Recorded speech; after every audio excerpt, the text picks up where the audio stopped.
जो है वो 50 के बराबर है। ये इक्वेशन 1 हो गया कि का टोटल कॉइन का संख्या जो है 50 है।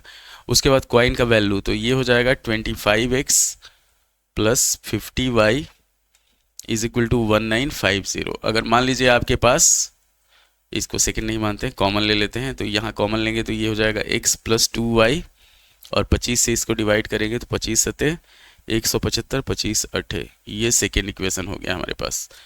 तो होता ये है कि जैसे अगर मान लीजिए 10 रुपये का नोट आपके पास है, तो टोटल 5 नोट है, अगर उसका वैल्यू निकालेंगे तो 10 में 5 से मल्टीप्लाई करेंगे।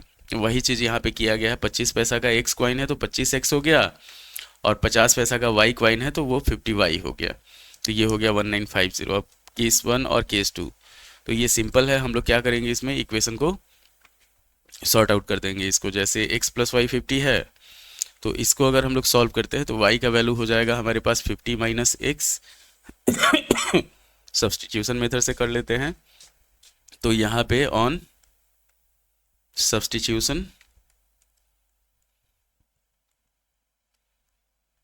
वी गेट, जो क्वेश्चन जैसा है उसके हिसाब से इसमें हम मेथड अप्लाई कर रहे हैं, ठीक ना।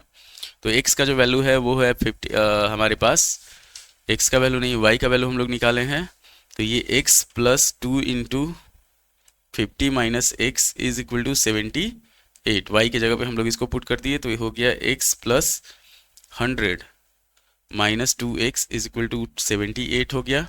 तो ये हो जाएगा हमारे पास minus x is equal to 78 minus 100, तो ये हो जाएगा हमारे पास माइनस 22।